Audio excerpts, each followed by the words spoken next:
Hello and welcome to the Apex Racing Academy Porsche Cup Championship live on Apex Racing TV and live on the iRacing Esports Network. My name is Sam Fitzpatrick.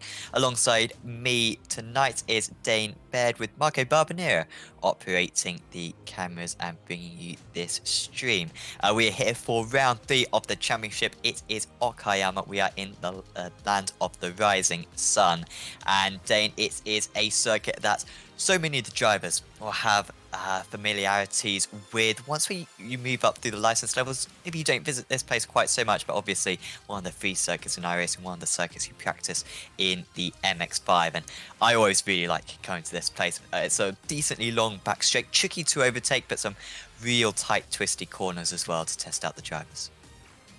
Yeah, absolutely. It's great to be here. It's a track that I love personally. I think I did my first ever iRacing race 2 and a bit years ago here at Okayama using the short layout. Here we're using the full course, which always confused me when I came here after my first week as an iRacing rookie.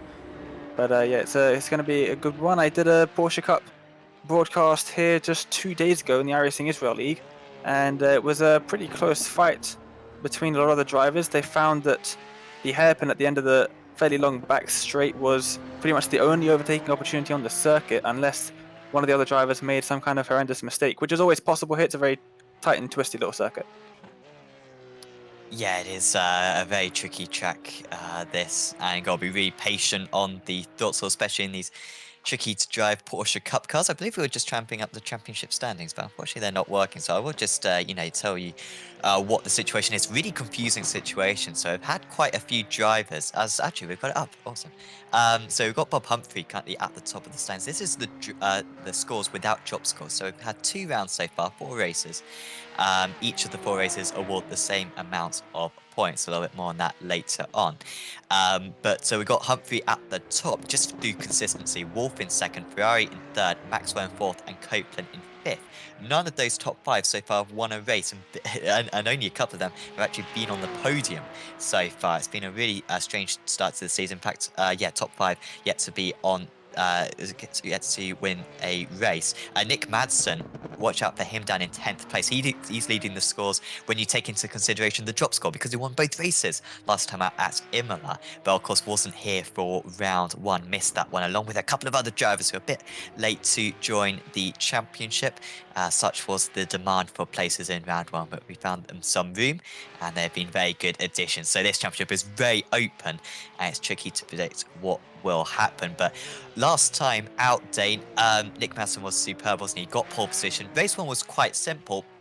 Race 2, I don't think he should have really won. There was a few collisions ahead of him in the closing stages, but that is some way to bring yourself back into championship contention. He's got the gap down from about 80 points he was trailing by to about 40 now, which is just shows how impressive he was last time out.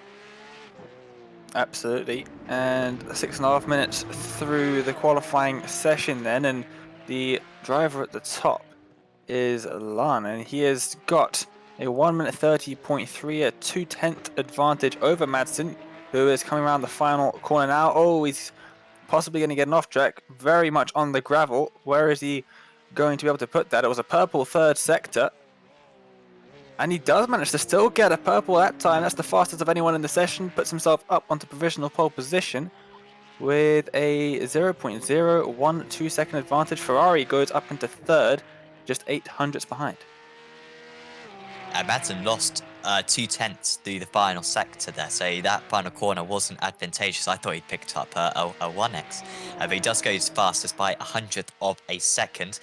Of course, he did take pole position last time out, so I do have my qualifying scores, which I'm really happy with. Unfortunately, of course, only 2 races in, so we don't have a whole lot of data. But Madsen and Walker so far, the 2 pole sitters. I don't believe. Oh yeah, Walker is here, down in 9th place though at the moment. Is Logan Walker, who got pole out at Alton Park for the round 1 of the championship.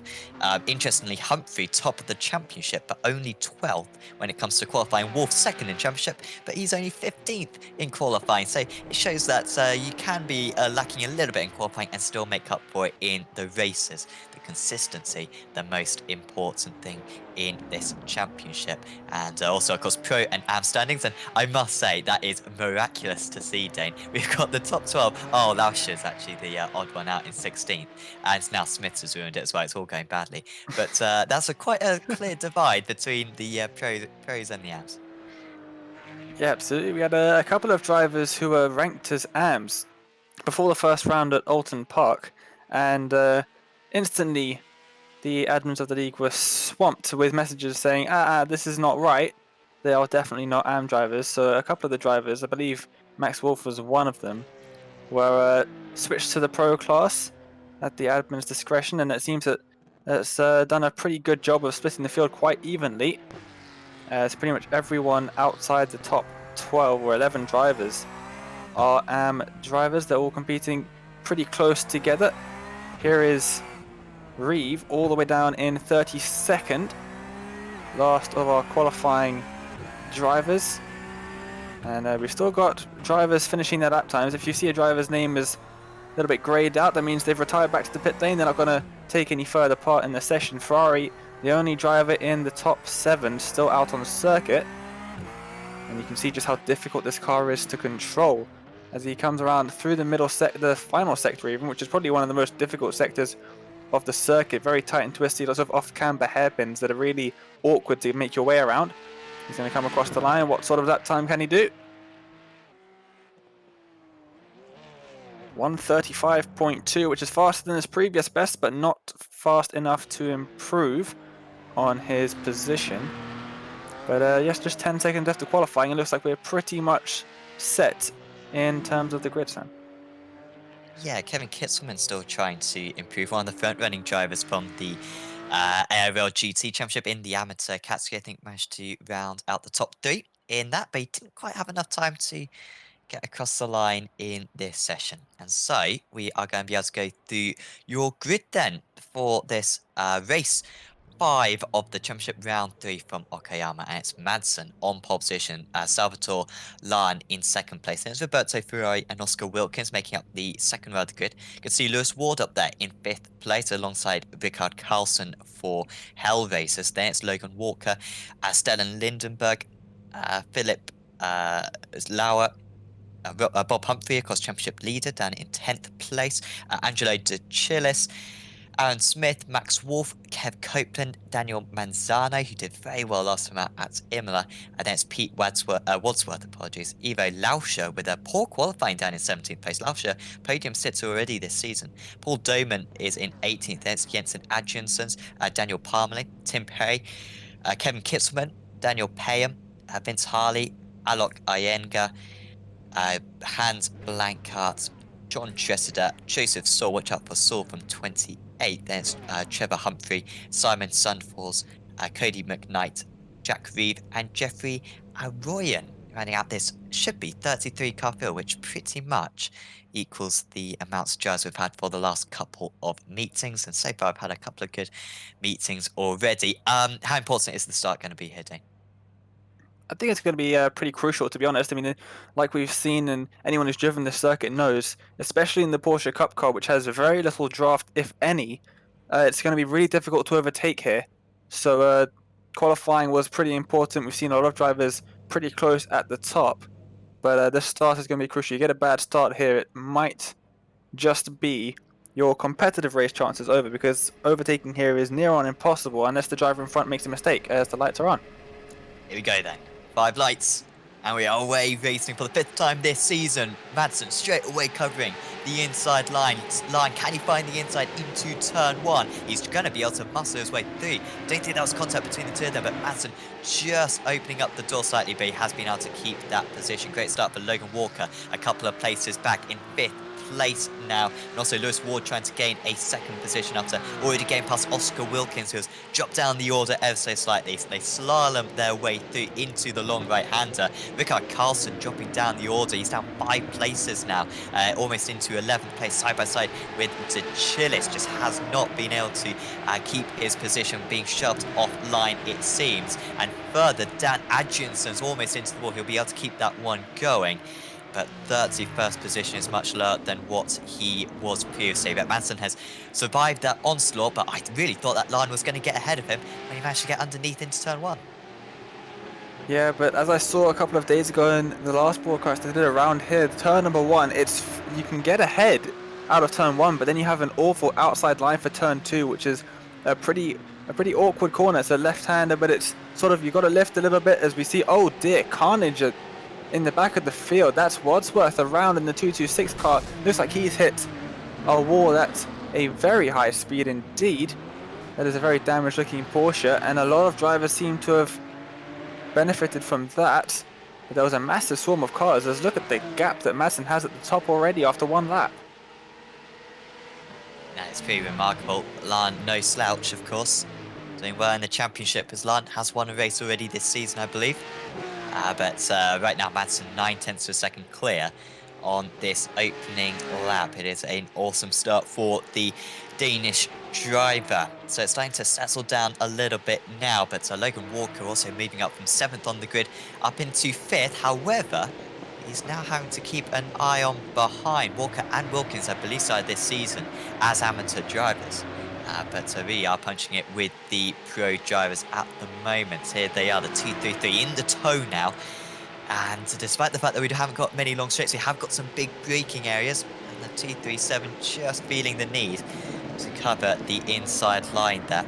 It's going to start losing them a bit of time, but no chance for Wilkins down into that corner. And now you start to really question as you get into this second, and then the third, and then the fourth lap. How am I meant to get past this driver ahead? It does get increasingly difficult as the race goes on. Certainly this one a potential, as they're all starting to bunch up. Lan is continuing to drop back from Madsen, and once he starts defending from Ferrari, then I think this could turn into a 10-car train. Absolutely, the drivers, you can see on the gaps on the timing tower, all the drivers separated very closely indeed. 5 seconds separates Madsen from De Chillis in 10th, but you take away that 1.3 second gap and you can see in that awesome camera shot there, all of the drivers in a very quick succession passing the start finish line. You can see they're all very close together, all doing very similar lap times, high 31s, low 32s. But Madsen really with a pretty large gap here, and Lewis Ward now might want to have a little bit of a look at Ferrari just ahead of him. This is going to be a really important corner to get right. It's the exit here will determine whether you're going to get close enough into the next braking zone, which is pretty much the only overtaking opportunity that we're going to see this entire race. Ward with a 2nd and a 4th last time out, trying to have similar success here. Goes for the podium position, just locks up slightly on the inside, and it will stay the same order. The 191 staying ahead of the 197, and they've lost a bunch of time though. Logan Walker wasn't close enough to take advantage of that, but Ward, if he goes for a move, oh, we've got a car in the wall just behind. That is Walker. He's lost it by himself. Must have just dipped a wheel onto the grass, or maybe seemingly losing a bit earlier. Fortunately, there is a tyre barrier there rather than a concrete wall, and this is what happened to the 237. He turns into the left, and oh, it is actually dipping a wheel onto the grass, and so much torque in these cars, and he slides into the base, down into 14th place, a reverse grid of 12 places today for race 2, so he needs to try to gain a couple of places, and he might still be able to recover some good points tonight. Yeah, absolutely, and oh, there goes Carlson up the inside of De Chillis for 9th position. I think De Chillis actually might have been the one trying to make a move there as they come around turn number 2. Really difficult, as you can already see a couple of drivers dipping wheels onto the gravel. Don't want to be doing that too much, or more than likely end up in that very close outside wall. They come around turn number 5 then, uphill on the exit, which is it's very difficult to get this one right. You're turning all the while. I think Manzano's just had enough. I heard a big tyre squeal, and that is a shame for Manzano, who was one of the front runners in the amateur class, and of course did really well last time out at Imola, and maybe even been in with a chance of a top 12 and within the reverse grid. But not anymore. Actually, this, yeah, 287 just going around. what position was he in previously? He was in 15th place. He was just behind Walker. Ooh, we've got Wilkins, Oh dear. and he has collided with Humphrey. Is that? I think that is Bob Humphrey, which is absolutely huge for the championship. Humphrey championship leader. Maybe it wasn't Wilkins, or was it? Oh Yeah. Well, dear. Wilkins and Humphrey, I think. That car is not looking very happy. I saw as he was trying to get back onto the road, onto the racing surface. That car, oh, big spin from Lauscher. Looks like he manages to keep it out of the wall at least. But look at Logan Walker. Oh, you can just see just behind. That was Valenti teammates involved in a bit of a tussle behind. That was Oscar Wilkins. Let's see what happens. He comes into the first of these two hairpins. I think he loses it all on his own in the braking zone. That's exactly what happens, and then he's going to get collected. Oh no, he just moves forward a little bit, and he is collected by the driver just behind. But that car was not looking very happy when he tried to get it back onto the racetrack. It was crabbing quite a bit, but we've got a battle here for third and fourth. Ward still not able to get past Ferrari, but he's doing his best. Yeah, and a bit of relief now for these guys just behind with the areas for the other drivers. Looks like we were going to have a 10-car chain, and with the various issues we've had, it's kind of fizzled out now just behind these drivers, which is a sigh of relief. I'm sure Max Wolf, I think, has just dropped at least one place, I think, to Chillis, and also maybe to Kev Copeland as well. Once again, is top of the amateur drivers championship leader in the amateur class. I've actually got some more drivers into the pits as well. Is that Perry and Saul coming in? Or no, that's something else that's happened to Perry and Saul. But yeah, a couple of drivers just having to come into the pits, seemingly right there for downship repairs. But Copeland 9 seconds off the lead, and in 9th place at the moment. There are the amateur drivers, and you can see how clear he is of Doman. Remember, the points are dished out for your overall position. It's not the position that you finish in class, it's the position that you finish overall. But it's still a good benchmark, and it's still a little bit of a win if you can beat all of your amateur competitors. Absolutely, as the timing tower resets back to showing the overall standings, doing a cracking job up in 9th is Copeland. And Madsen not able to extend his lead by too much, only by around about a 10th in the last few minutes. As you can see, the last 5 laps, how the gap has grown. And Lani actually took 2.5 tenths out of Madsen's lead in the last lap, but I feel like that's going to increase a lot. He seems to be a much better in the final sector than Lani is. Madsen, he's gained about 2 tenths just while we've been on board with him. Yeah, that was a bit of an off lap there for Madsen. You can see how that was a 31.6 last time, 31.3. And so far, slowest lap. What does he do on this lap 6? By the way, I love this guy. It's such a good graphic. Yeah, much more like it. Back into the 30s. So Lion is staying very consistent. He's very much the benchmark, but Madsen just has a bit more ultimate pace, it seems, today. And would be on for a 3rd consecutive win. And with the issues for Wolf and Humphrey, that would really take out what's little left of the gap. Of course, would be fantastic for his championship, but still early stages. This is the halfway point of the championship after this meeting. Here comes Ward. This is surely his best opportunity. Right. Oh, and we got it off into Long. Oh, it's Long. Has gone into the wall. And it's another mistake. And it must be similar to the mistake that we saw from Walker, maybe tipping a wheel onto the grass, and all of a sudden Ward goes from 4th up to 2nd. Although now he gets a tap round, and Ferrari's back up. Lindenberg up into 3rd place, and now Ward has got to be very careful, reverse it, and then get back going. Can he stay within the first grid places? He does. He stays in 11th place with Lauscher and Walker and Wolf. That's a very competitive potential top 4 for race 2, but that is just unfortunate for Ward, and I feel like that might be a penalty for Ferrari coming up.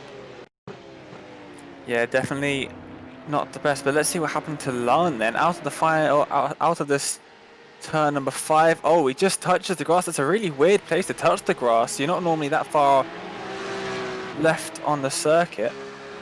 That's a very odd one, but let's see, riding on board now with Ward. That is Ferrari just behind. And yeah, it's definitely a bit of a shunt. Turns around. And the other drivers do very well to avoid him because that is right on the racing line where his car just was stranded. So good job by the rest of the drivers. Ferrari up into second then. He has got Lindeberg just behind. Lindeberg, I think he's done very well in this race. In fact, yeah, he's gained 5 positions from where he started. Would be his first podium of the season. Lindeberg with a very poor round last time out, a 22nd and a 32nd last time out at Imola. But he got a 6th and a 4th in the first meeting, so he has had some good results. And yeah, if that's Imola round is an exception, then maybe a championship contender. He's driving well, the Swedish driver at the moment. Copeland now up into 8th place, but he's got some very quick drivers right behind him. Chillis perhaps looks a little bit slower just ahead, but Wolf and Walker, Ward and Lauscher and Humphrey potentially all chasing him down. Humphrey frustratingly outside the top 12 at the moment, the championship leader, of course. Copeland just starting to go offline a little bit now. And Wolf, who was ahead of these guys, I believe, earlier on, but I think he may have lost the position to Chillis and Copeland in one corner. And he is trying to gain back one of those places at the moment in the 218. Yeah, the gap is only around 0.2 of a second between the two drivers. The limited draft will help him a little bit, but Copeland also has the draft of the Chillis ahead. Is all very deep on the brakes. He's almost gone round. He's just about held on to it. Still a bit sideways out of in the exit even. And Copeland falls back down into 9th. He did very well to catch that. Really slightly Japanese tarmac, perhaps. The volcanic ash, whatever they put into it. Also, I wonder what the track temperature is as well.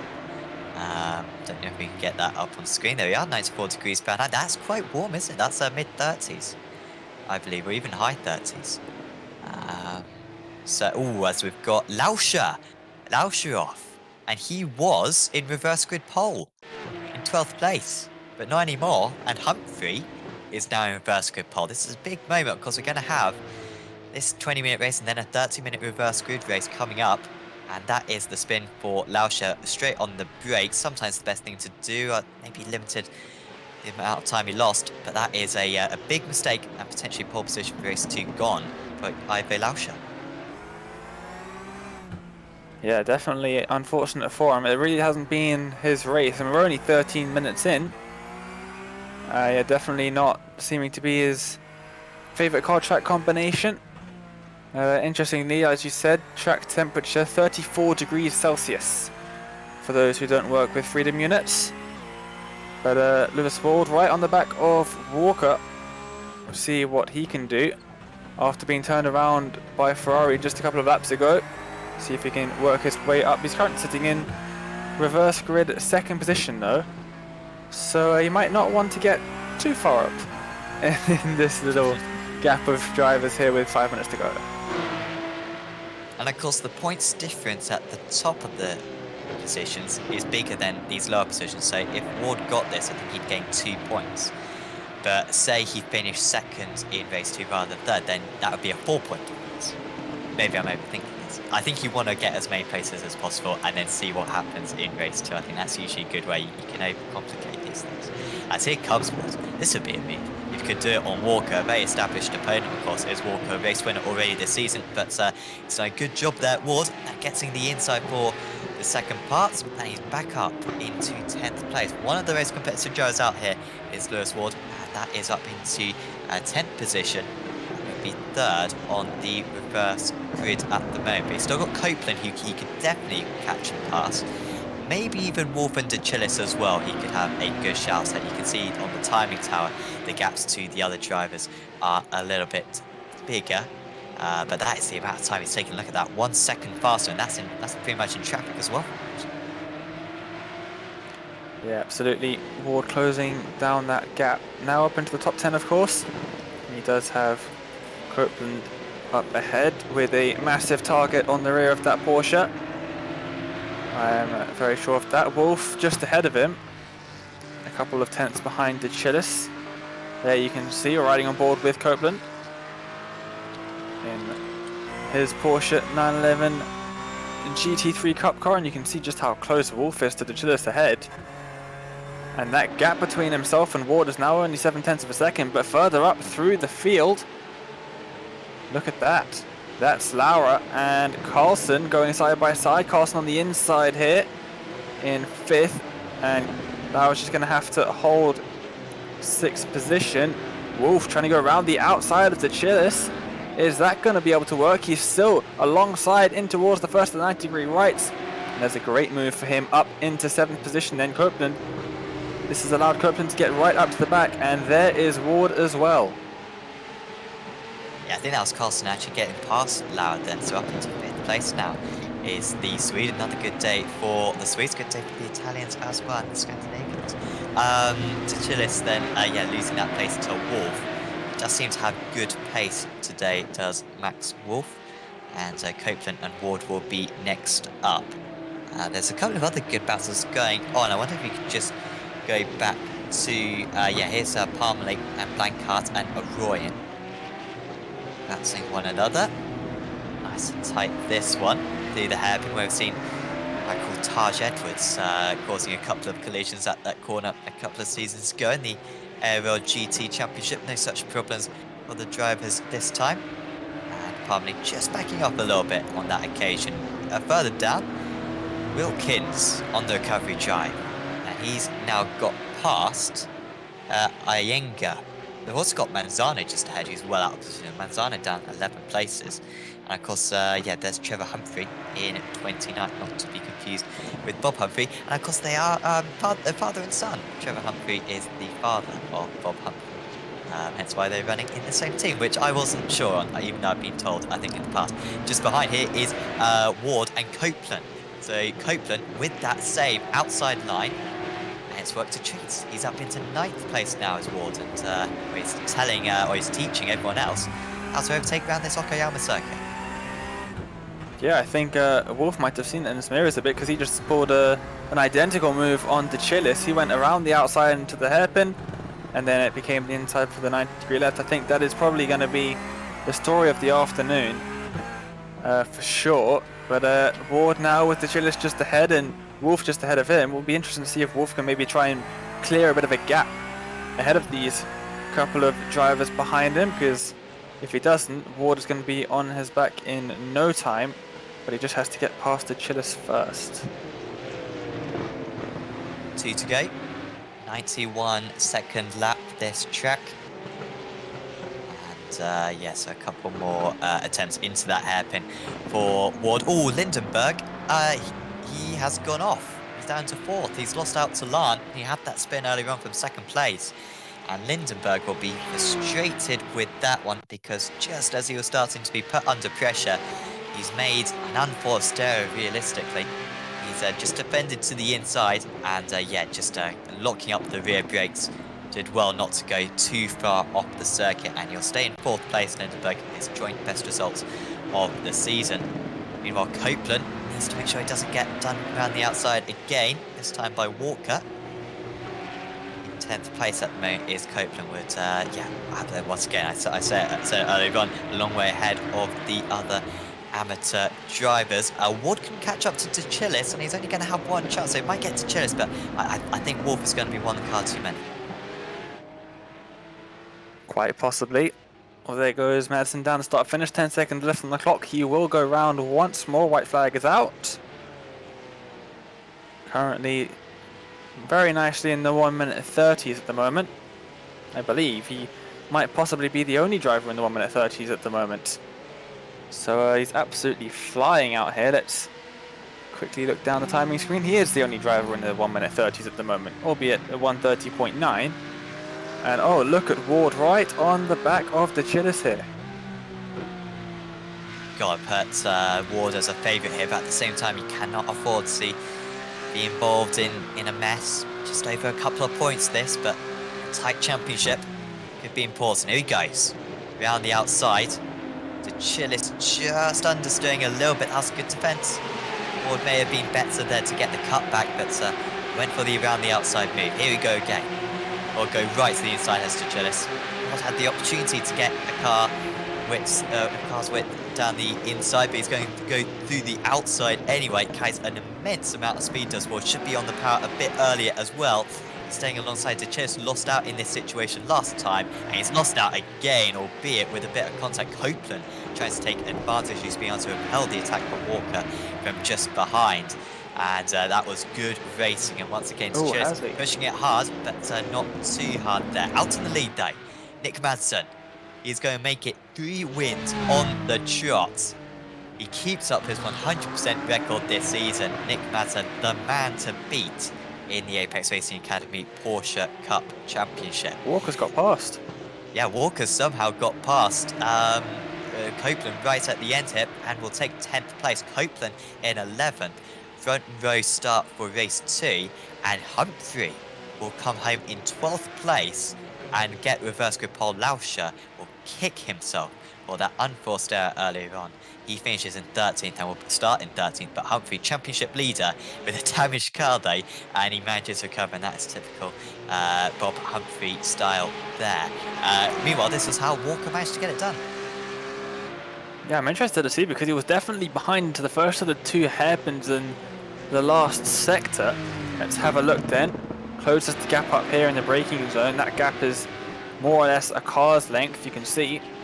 That's how Ward gets past DeChillis. Copeland possibly held up just a bit by DeChillis here. Doesn't get the best of exits. Here comes Walker, trying to send one up the inside. It's not going to work. Copeland hard on the defensive. Oh, and he just sends one up the inside. Even a little bit of contact there, actually. Barges his way past up into that position there. And you can see there's a bit of damage to Copeland's car as well, as everyone is kicked off the circuit very unceremoniously as the drivers head for a warm-up. Yes, and that is the race 1 results then. So Nick Madsen winning out by 2.8 seconds. Ferrari was quick at the end there, but Ferrari could get a penalty for the incident with Ward. We'll see about that one. Salvador Lane in 3rd position. Stellan Lindenberg just losing out in 4th. Once again, good race for Hell Racers in 4th and 5th. Very tight teams championship, might mention that later on. Philip Lauer finishes in 6th position. Then it was Max Wolf, Lewis Ward, Angelo DeChillis, Logan Walker, Kev Copeland, and Bob Humphrey, reverse grid pole. Ivo Lauscher was in 13th place. Then it was Paul Doman, Aaron Smith, Kevin Kittelman, Jensen Adriansons, Jeffrey Arroyan, Hans Blankart, Daniel Palmley, Tim Perry, John Tressida, Pete Wadsworth, Daniel Manzano, Oscar Wilkins, Daniel Payham, Alok Iyengar, Trevor Humphrey, Jack Reeve, Simon Sunfalls was 1 lap down and will score points. However, Cody McKnight, Joseph Saul, and Vince Harley will not score points. So we are, or this broadcast is sponsored by Virtual Racing School.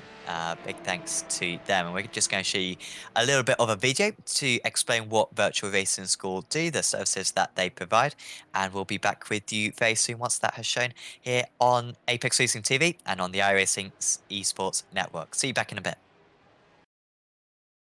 Virtual Racing School was developed to provide support to the next generation of sim racers. No matter if you're a rookie or veteran or what car or track you'll be racing, our goal is to provide training every step of the way.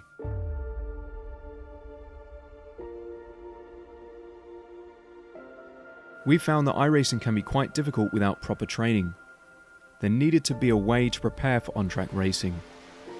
With VRS, you can literally learn from the best sim racers in the world, including 4-time NASCAR iRacing World Champion Ray Alfala. And Ray Alfala is a 4-time champion of the NASCAR Peak Antifreeze iRacing Series. 3-time iRacing Grand Prix World Champion Martin Kroenke. Martin Kroenke becomes a 3-time world champion. Rallycross World Champion Mitchell de Jong. Mitchell de Jong is now champion for the iRacing Rallycross World Championship Series. And many other top sim racers. Data packs include everything you need to start learning. Our World Championship coaches create the data packs by setting a hot lap or a series of fast laps for you to compare, analyze, and replicate. Data packs also include a tutorial where the coach points out techniques they use to hit the fast lap.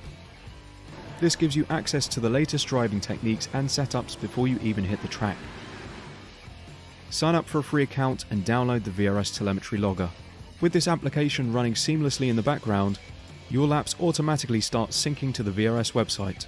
From there, you can analyze and compare 2 laps of your choice, whether it's your data, the coaches, or your teammates. VRS will automatically target improvement opportunities so you can get up to speed even faster. VRS also makes it easy for you to request and schedule one-on-one or group coaching sessions. These sessions can range from 30 to 90 minutes, and you can select the car, track, and setup combination of your choice. Visit virtualracingschool.com today to sign up and get started.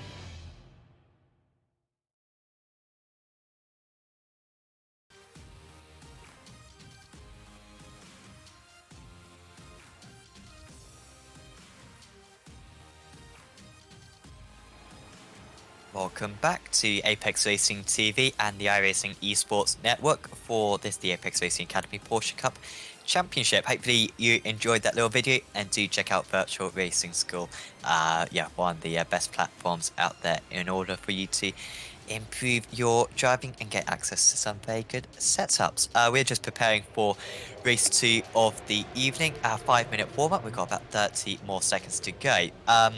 Of course, 12 car reverse grids for this race too, Dane, and that is a really competitive front drivers for this race too. I mean, Walker, race winner, Bob Humphrey, championship leader. Obviously, Ward looked astonishingly quick in that race. I mean, dare I say, maybe even a challenger for Nick Madsen. And so it's almost like a race 1 grid, this, to be honest, with the competitiveness that we've got on the front few rows.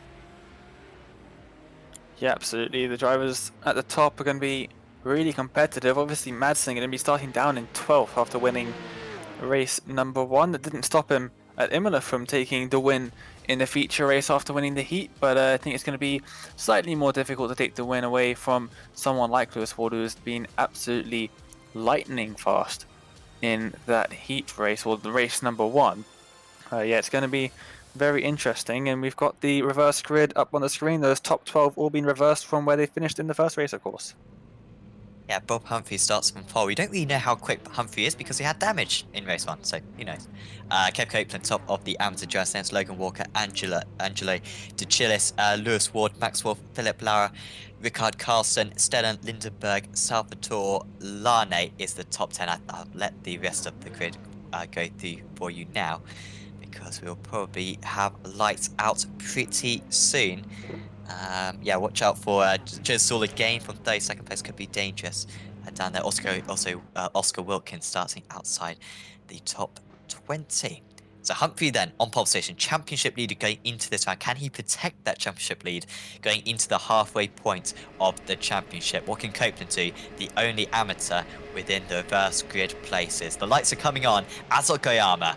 Race 2 is underway. It's a strong start for Copeland, but Humphrey will stay in the lead. The second round of the grid did not get a particularly good start. Ward not being able to challenge too much down into 1. Copeland putting his car on the inside. Humphrey going the long way round, a little bit offline for 2, but he hasn't hit 4. That was a car massively high up there. That's that was Wolf. Sunforce and Wolf? No, it's Kittleman getting involved in the collision, and also Jack Reeve as well getting caught up. Bank carts as well, turning back to the pits immediately. Defending into turn 3 is De Chillis, but Ward will surely be able to get ahead. Ward though just ushering a bit wide, and Wolf is going to take advantage of this. It's into third place, but he can't get the power down either, and Walker might have a good run on these drivers. Madsen, meanwhile, he's trying to go for keep up that 100% winning record. I don't think it's going to happen anymore. He's down to 18th place. He's got caught up in something going onto the back straight. Meanwhile, Ward crucially ahead of De Chillis, finally gets that one done, taking a few corners to get it done, and also Walker getting ahead of Wolf. And Wolf, who looked so good going onto the back straight, just couldn't get the power down, and he's ended up losing out. But the top guy's staying very close, but Ward, that is a massive move to get past De Chillis early on. Absolutely, it looked like Wolf was going to try and make a move there as well. He just got really loose in the exit, but Carlson got absolutely left behind at the start of the race. He went backwards, and he's done a great job to be able to hold on to that through the turn 1 madness. But Humphrey leads then. Copeland doing a good job to stay in second. As you see the driver who reset back to the pits falling down the order. When a driver resets back to the pits in iRacing, it sends him a lap ahead. So it takes a bit of time for the timing tower to adjust, but it is Humphrey leads with Copeland in second, Ward up into third.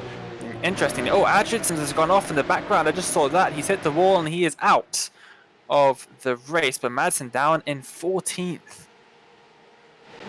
Yeah, so he's actually recovered some places then as Madsen, because he was down to 18th at one point. Adjinson's out then, although he might be able to rejoin, won't score points though. I imagine once he takes back to the pits, we're probably going to be 2 laps down. There he is in 15th place, Nick Madsen, and just trying to recover some points. Of course, he's still looking good in the championship, and just a top 8 or so would still be some very good points for him, I am sure. Walker, meanwhile, gets him past Achilles. So Walker, who was a little bit underwhelming once he dropped down, he couldn't quite keep up with Ward, but he's making some good progress at the moment, just runs wide though, now does Walker. And he hasn't quite been able to get past Achilles. Now he should have the advantage, albeit the Italian does have the better line. It is Walker though, up ahead. Now he spins though by himself, and he makes contact with the 196 of, or was that the 146 of Lauscher, I think, who he made contact with.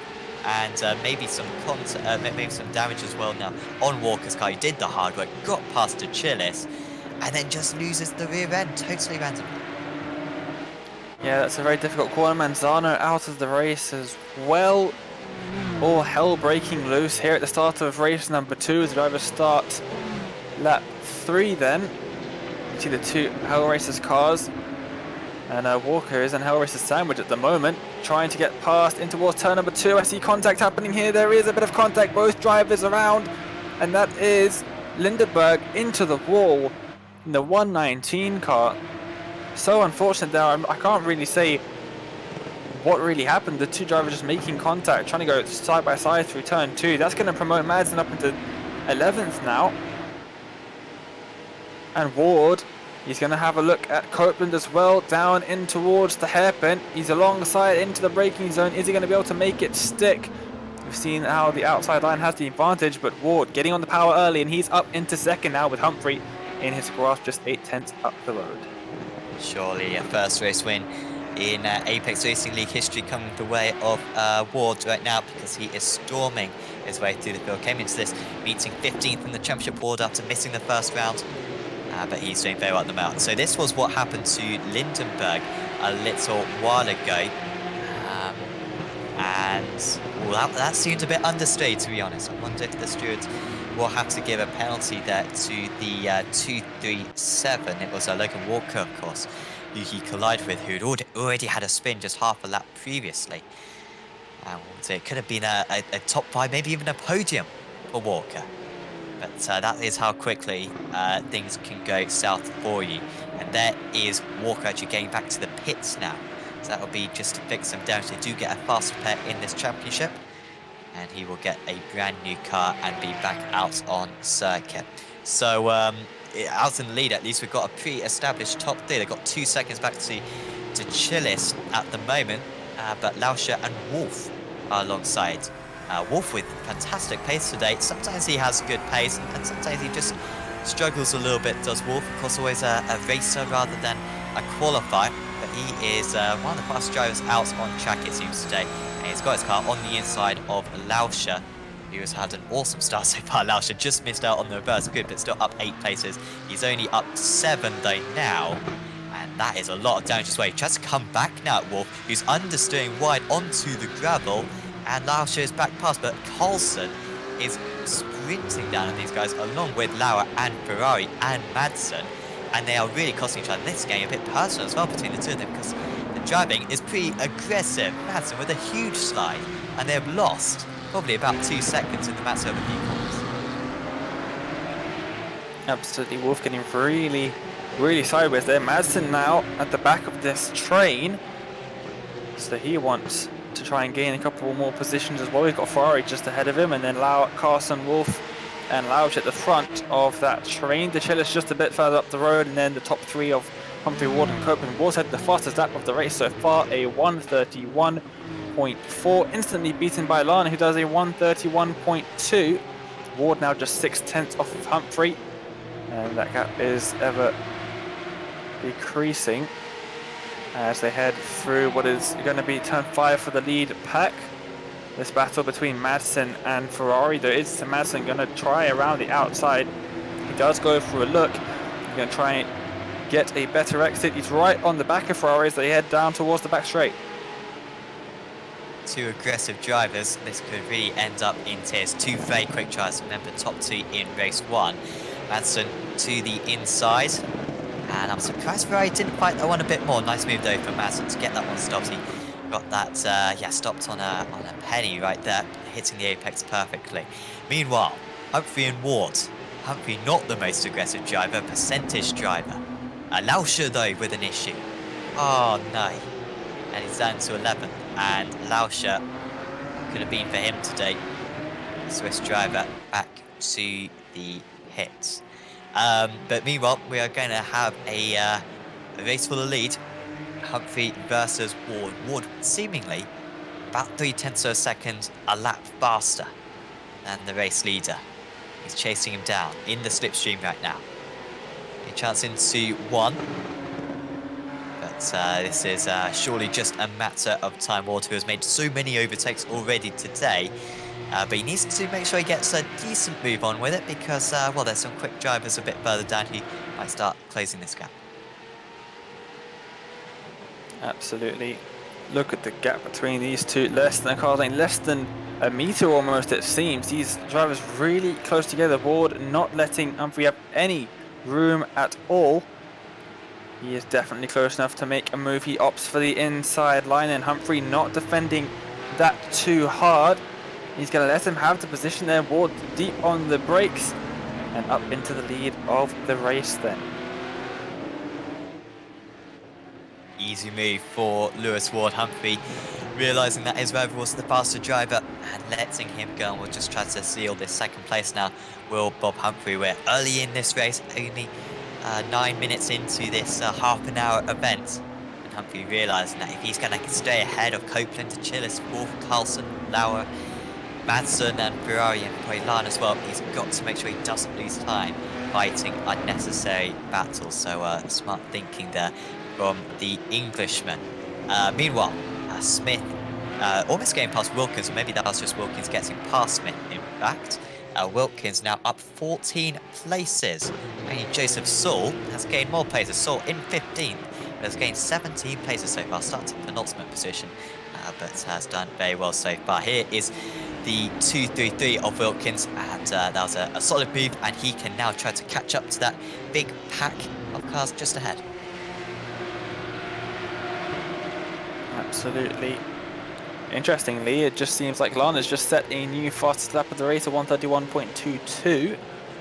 So he is definitely picking up the pace. There he is down in 10th. And he's just got Ferrari ahead of him. He's got quite a bit of damage to the front of that car as well. And he's still managing to set those fast lap times, so it doesn't seem to be affecting him too much. But definitely closing the gap to Ferrari ahead. You can see now we're on board with Ferrari, and you can see just a massive group of cars ahead of him. This is a train of 6 being led by the Achilles, who Wolf has now caught up to with this pack. He's just behind Madsen now. Is Ferrari's up into 8th. Yeah, 10 places ahead of where he was just 9 minutes ago. Really good comeback for Madsen. Oh, Ferrari with a huge save, and that was just off camber. He's going to lose the place to Lan. There goes Lan, good move. Had to leave space for his rival. And Ferrari with a mistake, but I mean, we saw it in Alton Park, didn't we, Dane? So many mistakes from the drivers. I thought that might be a one-off, but it just shows how tricky this car is. It is one of the most tricky cars to drive in all of iRacing, and the drivers can never be complacent with it. Nothing obviously wrong that Ferrari did there, yet the rear end still let go. Absolutely. I mean, we see it in Pesk. I mean, if you're going to see it with the World Championship level drivers, you're definitely going to see it with these drivers as well. Ferrari maybe looking to the inside of turn 5. He's not going to get it this time by. He's very close though. If he can just get that good exit, almost touching the grass. We saw how badly that ended. Just a in race number 1. He's going to pull to the inside. Lar not getting too defensive. He does have to leave him some room though, going around the outside. And that's a great move for Ferrari. A little bit of wheel spin on the exit as well, but they're side by side between Madsen and Lauer. Madsen all the way around the outside of the 290-degree left-handers, and he's up into 7th now. When you pull off a move around this track, it is quite spectacular, I must say. You really have to work hard for it, but when you can get it done, it is very satisfying.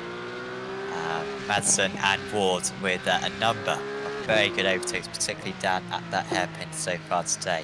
There's a couple of other kind of pairings further down the order, but this is the biggest kind of big battle that got involving several cars. That's why we're paying quite so much attention to it. As Carlson, a bit quiet in 6th place.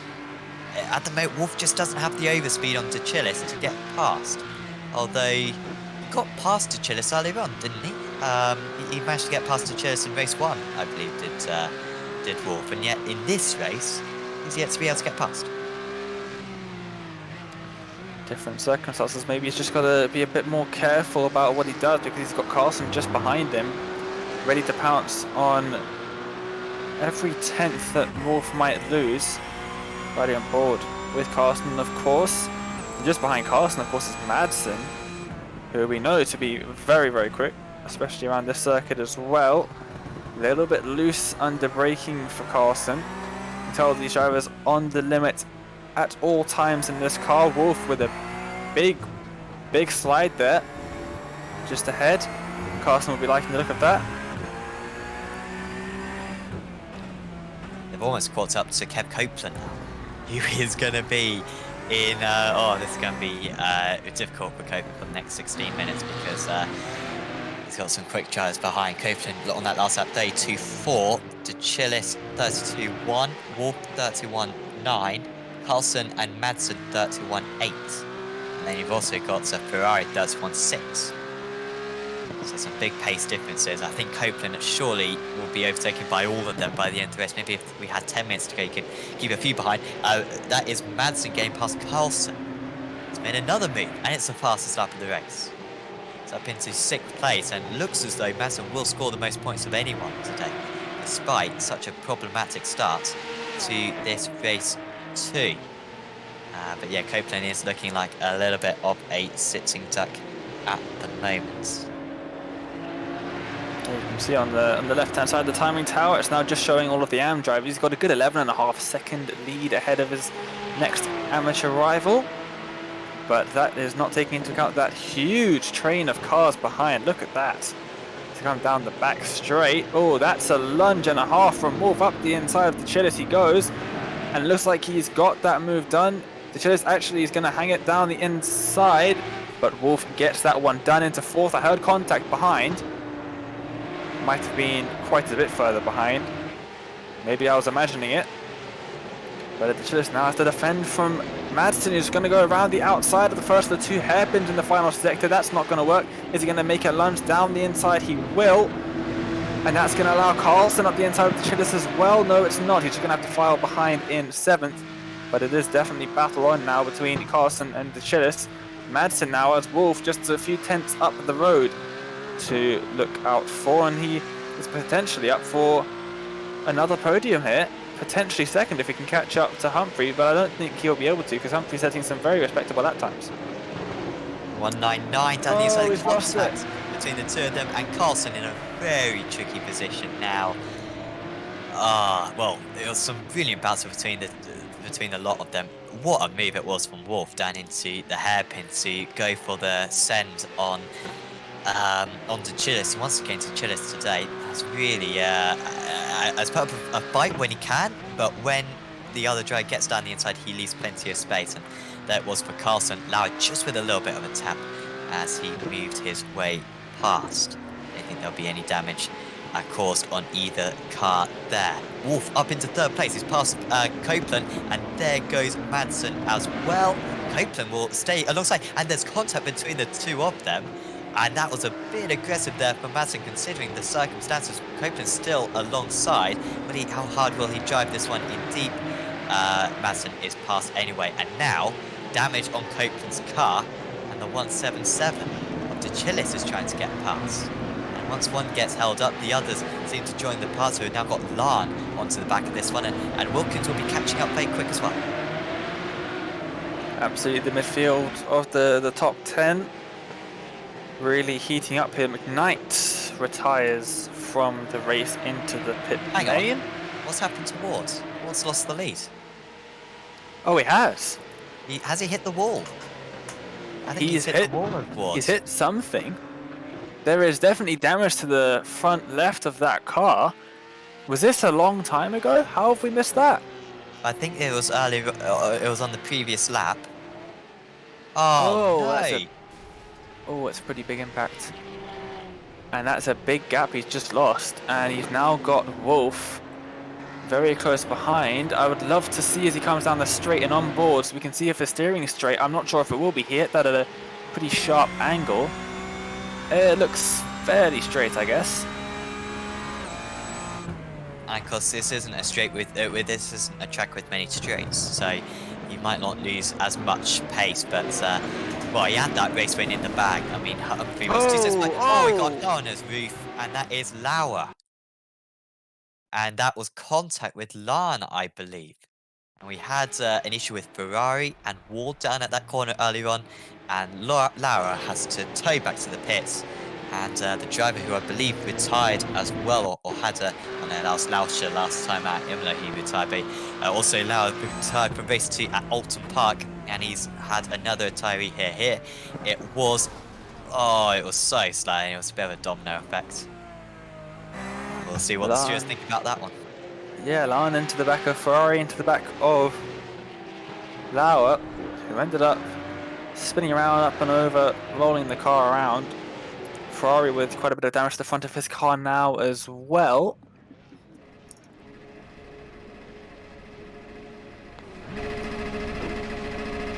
And this is what happened to Kisselman just a moment ago.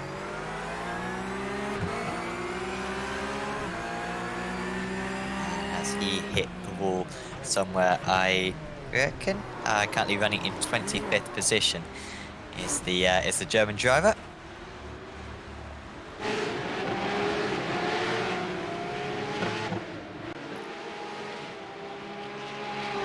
Wilkins onto the back of Lan. Wilkins catching up to the pack, although there's a few less of them now. And with the damage for Ferrari. Apologies, so this is Lan catching up to Ferrari, but no, Lan being caught by Wilkins. Apologies, just had an aneurysm. That's what's going on. I won't even contact now. I'll probably confuse things even more. But good comeback from Wilkins, of course, up 16 places from 25th on the grid. Lots of good comeback drives so far in this race. I wonder if we could just check in on Jeffrey Arroyan and Daniel Payham, because we paid so much attention to that big battle just before. We haven't paid too much attention to the other drivers out on circuit, because Payham and Arroyan having a decent battle. In fact, Payham up 13 places from 26th on the grid so far, although Arroyan all over the back of him. I believe Payham got past Arroyan on the last lap, but seems to be coming back now as the 1-3-3. Oh, and that looks like Tressida that's just pulled into the pits as well. That was a tow. He's just been sent to his pit box. As, oh, look at this, Arroyan looking around the outside. That's going to become the inside for turn number 2. We saw it end in disaster with a couple of other drivers earlier, but that's a good move. Oh, look at that. Who's that? That's Carlson around. And into the wall potentially as well, it looks like. Terrible race for Hell Racers. Meanwhile, Ferrari ahead of De Chillis now. 2 Italians. We've got 3 Italians in a row. Lan just behind. They have changed positions now. So Carlson losing out again to Walker. Jeez, I mean, so many narratives in this race. We'll get some interviews with drivers after the event, but yeah, plenty of narratives tonight. How those two have found themselves so far down the order is slightly beyond me at the moment. We go back to the front. It's Humphrey leading the way then by 3.3 seconds on this lap. Humphrey crosses the line. He does a no, 31.9. Ward does a 31.6, Wolf a 31.9, and Madsen a 31.7. So that damage for Ward doesn't seem to be slowing him up too much. He's just as he's got just as big a pace advantage over Humphrey as he did before. However, 8 minutes to go. That's about 5 laps. I'm not sure if he's going to have time to catch up Ward. I think he might get within a second of the checker flag, but he needs more than 3/10 if he's going to catch. Yeah, absolutely. The tyres are going to start wearing now as well. It is a very hot track here, remember. And from what I remember from the race I did a couple of days ago, the tyre wear was absolutely horrendous. As there goes Madsen up the inside of Wolf. This is for third. And up into third he goes. He has now got his eyes firmly set. A couple of seconds up the road. There is Lewis Ward, who is now going to have to look in the mirrors because we know Madsen very, very quick. But tyre we're definitely going to start playing into things here. Yeah, the track very hot. Tyres are going to be absolutely in terrible condition. It's going to take a mistake from Humphrey for Ward to catch up, I think, though. Lan now getting past De Chillis. He has been overtaken a lot today. But well, actually, has Lan actually got this one done? De Chillis playing up a good fight. The 177 still ahead. Look at the 233 of Wilkins trying to get involved. And Wilkins might have a draft on the pair of them and might be able to make this one 3 wide. Which way do you go? Do you go inside, outside? Wilkins has got to react to whatever the 127 of Lan does. And they all stay the same way, although wide for De Chillis. We'll have the inside for 2, but you might be too far back. Acute angle. But 177, there's contact between the countryman and also Wilkins gets involved as well. And that was 4 understeer through turn 2. And it is Lan. He somehow comes out ahead of it, even though, well, I think it was probably De Chillis who understeered slightly and probably is the reason for the contact. Ward catching up just a little bit. He has gained a little bit of time over Madsen the last couple of laps, so I think that's more because of Madsen's battle with Wolf than anything else. But yeah, Ward starting, he's got that little bit of damage. It's not going to hold him up too much. I don't think that his drop in pace recently is because of the damage. I think it's more because of the tyres. But he's not gaining enough time to Humphrey to be able to challenge for the lead. He is losing a little bit of time to Madsen, but again, I don't think that's going to be enough for Madsen to catch him. I think he just has to try and put in some really consistently fast laps now and see it through to the end. Only 5 minutes left of the race. So Humphrey keeping it so consistent right now. 31.95 this time for Humphrey. Ward at 31.7. Madsen 31.4, so 3/10 faster. It is Copeland losing out to Ferrari. And he's up into 5th place now as Ferrari. So a 2nd and a 5th, albeit with a potential penalty for the incident with Ward in race 1. Would be a very good points for Ferrari. Might even put himself into the championship lead. Because Humphrey had quite a poor race 1, although Humphrey will be scoring big points should he hang on to this race win. And of course, Humphrey has raced for multiple seasons in the Apex Racing League GT Championship. He raced in Season 1, Season 2, Season 3, and also American GT as well. And he's never won a race, I believe. So this would be a momentous moment for Bob Humphrey if he could finally get over the line. Now, has he won races, Humphrey? Oh no, he has, hasn't he? Yeah, he has won a couple. Apologies, won Phillip Island, obviously, and he also won Charlotte Road, I believe, earlier this season. So forget about that. It'll still be his first win in this championship. Like, he's 2 seconds clear at the moment, and always a man for the race 2s is Humphrey. As his father comes back to the pits, unfortunately, Trevor was having a good run up in 18th place at one point was Trevor Humphrey. Having to go back to the pit lane now. 2.1 seconds with 3 laps to go. Yeah, 3 laps to go. And on that last lap, Ward was much faster. 7/10 faster. A mistake on that last lap for Humphrey. Lost a bit of time through Sector 2 and Sector 3. And now Ward is within 2 seconds, albeit he needs about 6/10 in order to have a chance in the last lap. Yeah, and he's also got to worry about Madsen behind, who has just gained a good 3/4 tenths in the last lap. You can see on that little graphic. There it is, the gap between Ward and Madsen. You can see always coming down that gap. It is currently about 1.5 seconds. Nothing to worry about just yet. Oh, that's a big lock up in front for All time Humphrey. lost. That's a good 1/2 second lost for Humphrey. That's what Ward will be very happy to see indeed. Starting to feel a little bit of pressure maybe. Well, like I said, after getting it wrong initially, he has won races. Oh, Wilkins up into 8th. He's past Tachillis. Poor Tachillis, honestly.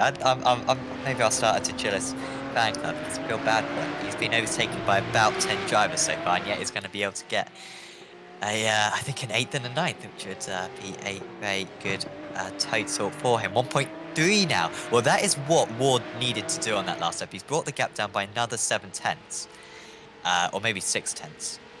There we are in sector 4, another 10th and a half. So another poor lap there for Humphrey, 32.3, and Ward, yeah, 7 tenths faster, 8 tenths faster even, that last time round. Sun falls into the pits. Shame for the Swedish driver. We got Marco Barbanera laughing his head off. I'm not quite sure why. I know why. It was the air horn. That's exactly what it was. Oh, Ward has closed that gap up to a second at the top.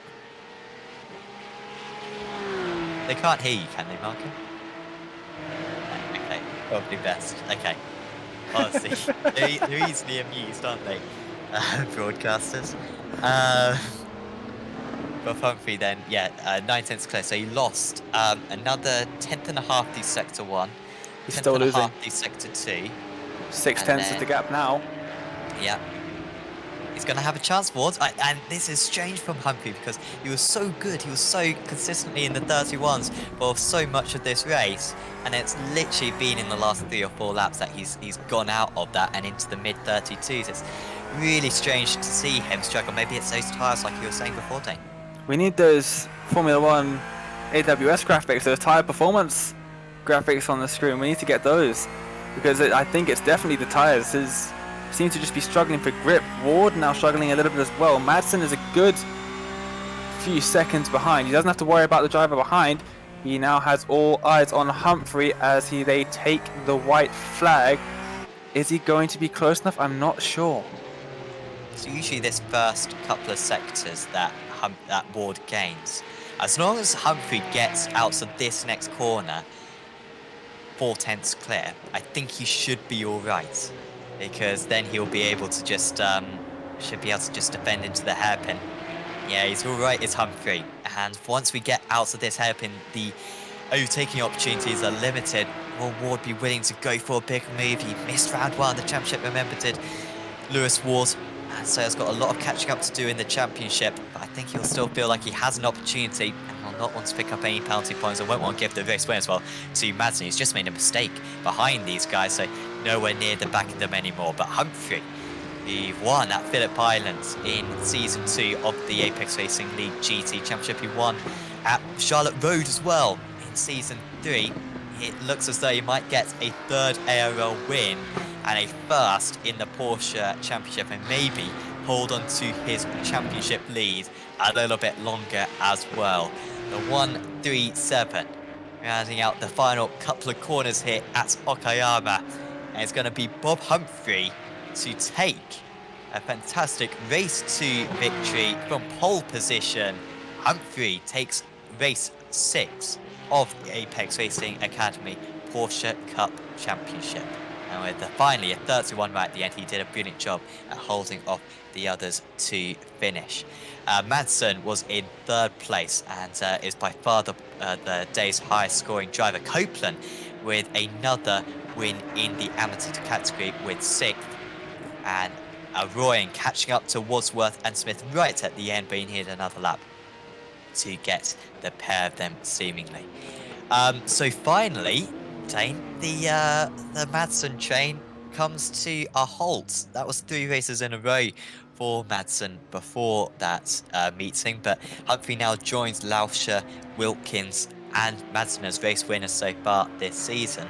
And, well, he needed a bit of fortune, he needed the reverse grid pole, he needed Ward to make a mistake, but that would really give him confidence that he could really challenge these guys for the title.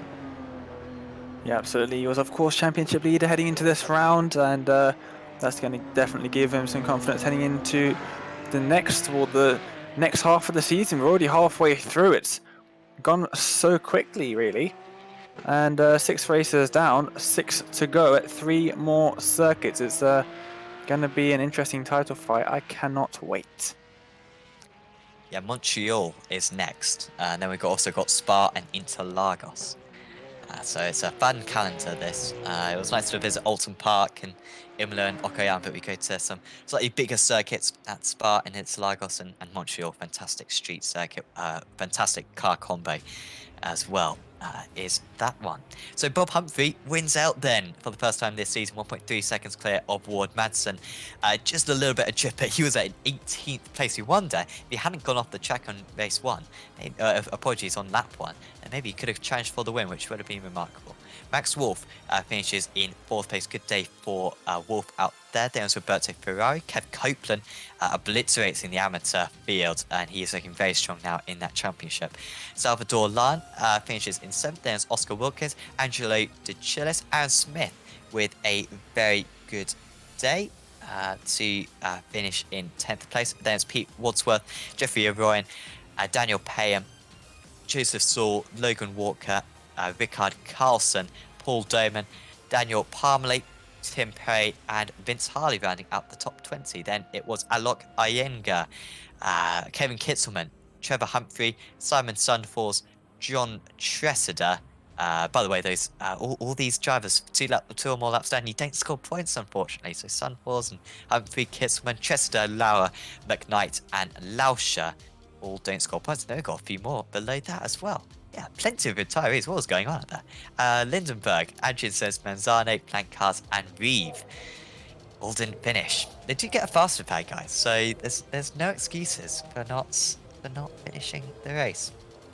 Anyway, we're going to get some interviews now with our drivers, and I want to have a chat with our race 2 winner, Bob Humphrey, who joins us.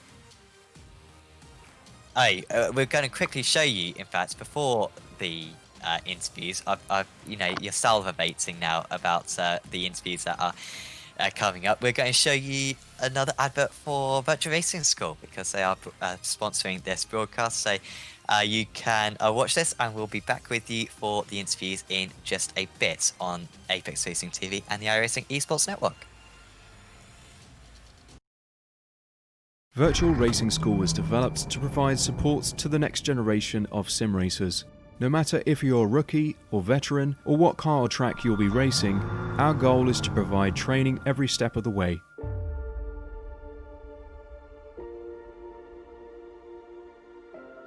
We found that iRacing can be quite difficult without proper training.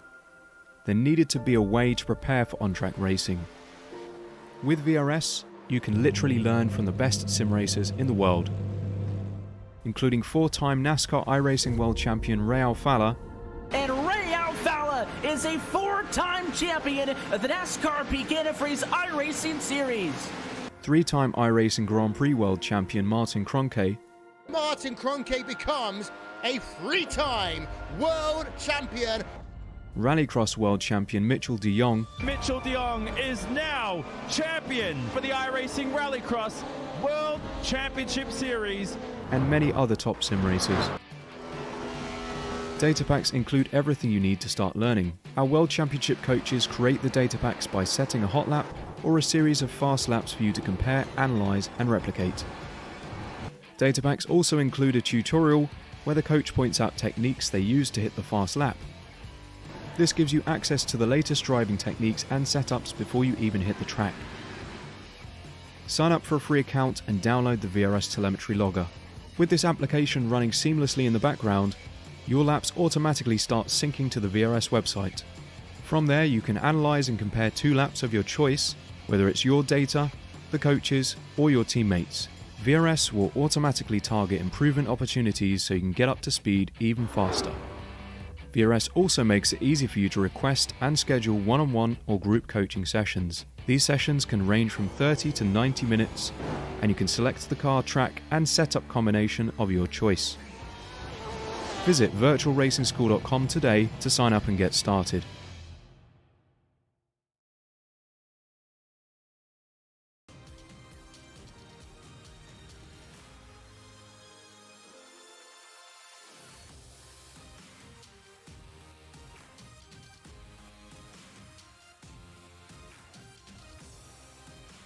Welcome back to the Apex Racing Academy Porsche Cup Championship. Thanks to VRS for their support, and certainly to check out Virtual Racing School. Back to the interviews. We've got Bob Humphrey in with us for a chat. Congratulations, Bob. That is your third Apex Racing League win by my count, and your first of the season. Congratulations. I mean, no disrespect, but a lot of things had to happen for that race win to come. I think I had a little Christmas present come early there from Lewis. When I saw him spinning, I thought it was going to be a repeat of race 1, where someone spun in front and I just couldn't avoid them. But nope, he got out of the way, and yeah, happy days. But oh my god, was I sweating when he was coming in the last few laps. He had the legs, but yeah, just managed to hang on. So yeah, happy days. Yeah, so your lap times were incredibly consistent in that race too. You were like 31.8, 31.9 throughout, and then all of a sudden, with about 5 laps to go, all of a sudden you're doing 32.5, 32.4. I mean, was that just a little mistake? Was that you getting a bit tight, but you managed to get a 31 again on the last lap? So I mean, was that the tyres? Was that just your driving? What was that slight pace deficit about? I think it's a bit of everything. The tyres, the front and the rears just seem to go at different times. So you'll have a lap where all of a sudden the fronts get a bit overheated and start to go off. And then the next lap, where you're getting used to that, the rears start to go. So then you're struggling to get off the corners, and clearly I can't handle it as well as Lewis and Nick could. But yeah, my consistency, I was actually praising myself, giving myself a little pat on the back for my 31.9s that I did. I think I did 6 or 7 laps in a row doing 31.9, so I was quite chuffed with that, even though it's not super quick, but it's just nice to be consistent. But yeah, there's it. Those guys were just super quick. I just had a bit of luck on my side, which is always nice in a race too. Yeah, it seems to be a bit of a pattern for you. I mean, hopefully it isn't just the one race win so far this season, but that's now like 3 seasons in a row where you kind of come out of nowhere and in a race 2 you get a race win. I mean, hopefully this isn't the only one, but you are now leading. Well, you've been leading the championship for the whole season, which is kind of weird because your results haven't been phenomenal. I mean, a 5th, a 2nd, a 14th, a 7th, and then now a 12th and a 1st, obviously. The latter being the highlights. But you're midway through the season and you're in the championship lead. By that logic, you're the championship favourite now. I don't like that title. Hopefully I keep it though. But yeah, to be honest, I think the field is so tight that any like little mistakes, I'll be running like in that race 1. I was running P7, just about to take P6 when the guy did a track rejoin. So my results should be a bit better, but it's just a bit of luck here and there.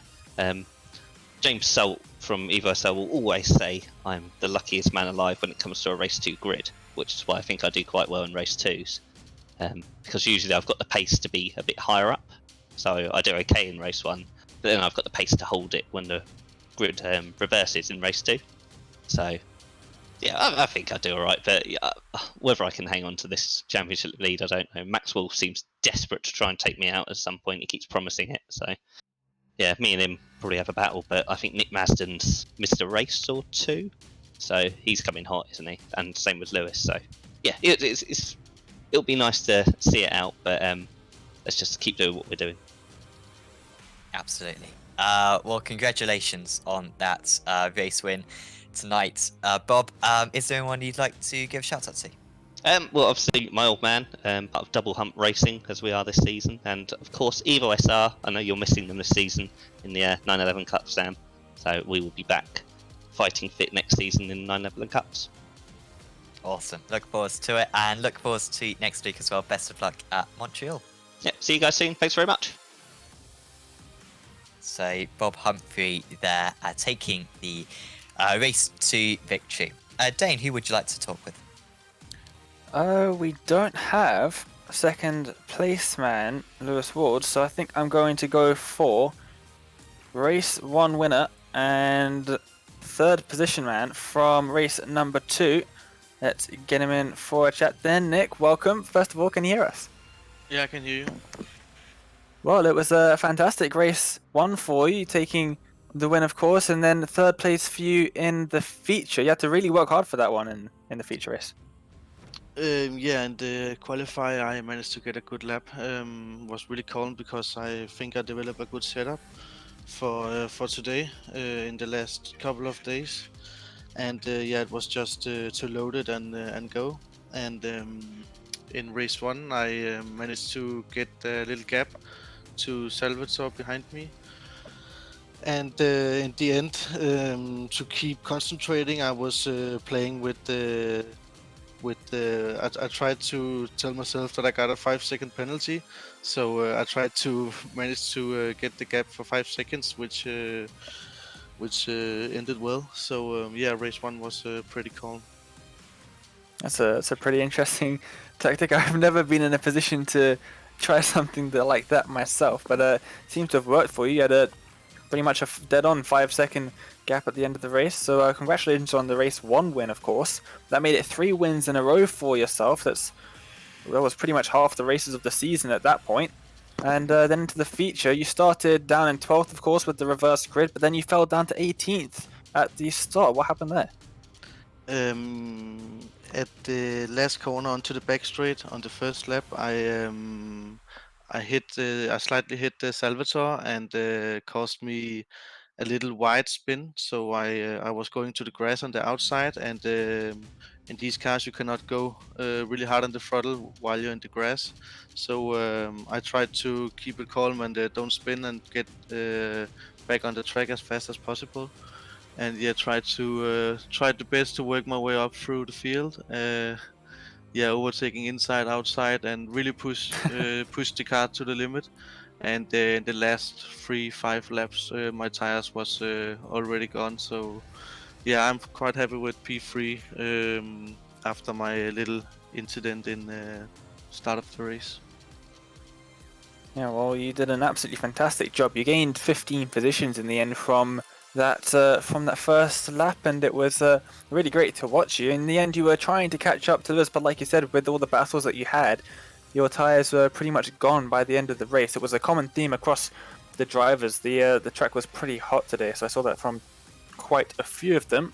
Well, Nick, congratulations on the 2 podiums and of course the win in race number 1. Next week we head to Montreal. What are your thoughts about that track? I love it. It's a great yeah, racing in the city is always nice with some walls, and yeah, you really have to concentrate to not crash, especially in these cars in the Porsche Cup. It's quite difficult. Yeah, I'm looking forward to it for sure. Well, Nick, thanks for coming to have a chat with us on Apex Racing TV and the iRacing Esports Network. Before we let you go, is there anyone you want to give a shout out to? Yeah, my team, Mag Performance, Augusto Kakiami, Matteo Calestani, and Michael Slags. They helped me with a lot of things, so make it a lot easier to just focus on racing. That's really nice. So yeah, thank you. Well, it was great to hear from you, and hopefully we'll see you back next week in Montreal. For sure. So, Nick Madsen there, your race 1 winner. How much time do we have? We might have time for one more interview. We've got what time? One more interview. Oh dear. Okay, now I'm going to waste 5 minutes thinking who to have a chat with. We'll have a chat with Kev Copeland because he managed to win both the amateur races tonight. Kev, congratulations. You were really in the midst right there. You seem to be surrounded by drivers for the entire race, and you managed to avoid any significant incidents and came away with 2 brilliant results. Well done. Yeah, I'm really happy with that. It's yeah, it was tough, really hard going. Couldn't really didn't have a chance to relax for a minute. I mean, I was so battling hard with Max in that first race. It was just mad right the way to the line, but it was great fun. Great fun. This track has it's just twigged with me this week, and really enjoyed it. And I got lucky, I think, that I managed to avoid any incidents, apart from obviously being pushed to past on the last lap of race 1, which was a bit disappointing, has to be said. But I still managed at 11th, so that's really good. And to hold on for 6th in race 2, just brilliant. Did you know in race 1 what the reverse grid was? No, I didn't have a clue. I'd forgotten. Do you normally announce it? I forget, because I asked last week. No, we don't. No, you don't, do you? You can see it in. You can see it in the race. Yeah. But no, I forgot to look, to be honest. So it was quite a surprise when Bob and I found out we were 1 and 2. Yeah, certainly a happy surprise, and you managed to do a really good job. I mean, in the championship now, you're a long way clear. In that you're on 160 or 218 points without the drop score. 150 is second place ahead of Wadsworth. I mean, Wow. that is a big lead, and well, it looks as though you might be able to back up your GT amateur championship. And I think, well, you'd probably become the first driver to ever accomplish that feat, which would be something.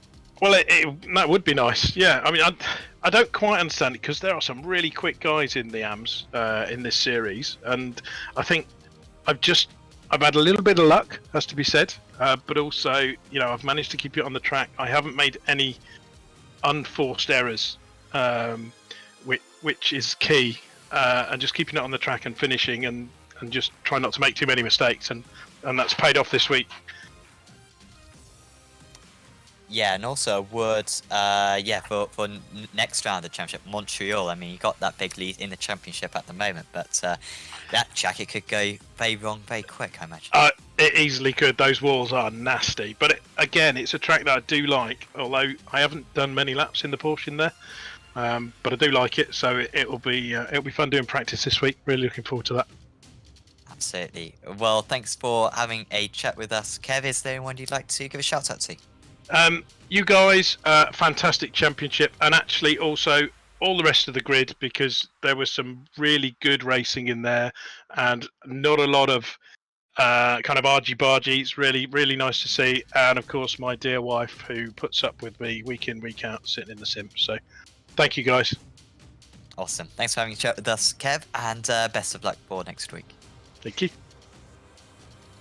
Kev Copeland there, your amateur winner in both race 1 and race 2, and your amateur championship leader. That is pretty much all we have got time for on Apex Racing TV and on the iRacing Esports Network. Of course, thanks to VRS. Also, thanks to Apex Racing Academy. This series is called the Apex Racing Academy Porsche Cup Championship. We should have probably mentioned them earlier on. But if you are looking for any sets and driver setups, then go to Apex Racing Academy, because particularly the Porsche Cup setups, which all these drivers in the series have access to, they're developed by Kevin Ellis, who is one of the leading drivers in the Porsche Esports Super Cup Championship. So if you're looking to get some good setups in that car, in GT3s or in GTEs or single seaters, pretty much most cars in iRacing, go to Apex Racing Academy, and there's some fantastic stuff on that. Also, they do private tuition as well, and some group tuition as well, so check out Apex Racing Academy for all that. Thanks to SDK Gaming for providing our fantastic overlay. You can get a base similar overlay to us by going to SDK Gaming, and also you can customize it yourself. As long as you know a little bit of CSS, then you can customize the grid to look however you want it. So certainly do check that out, and a fantastic live HUD as well for whilst you are racing. If you've enjoyed this video, please leave a like on it, subscribe to the iRacing Esports Network, but particularly subscribe to Apex Racing TV, because we've got loads more action coming up, most notably tomorrow, the Apex Racing League Touring Car Championship, and that will be round 9 of the championship, I believe, getting into the final third of the season, and really looking forward to that one. Really close in both the pro and the amateur championship, so check that out. That will be on at about 8 o'clock GMT tomorrow, and yeah, that'll be great racing in the Audi RS3 TCR machine. But for now, from me, Sam Fitzpatrick, from Dane Baird, and from Marco Barbier, we are going to say goodbye. Madsen's run to an end. It's Humphrey on top at Okayama. We will see you back out at Montreal in 1 week's time. See you then.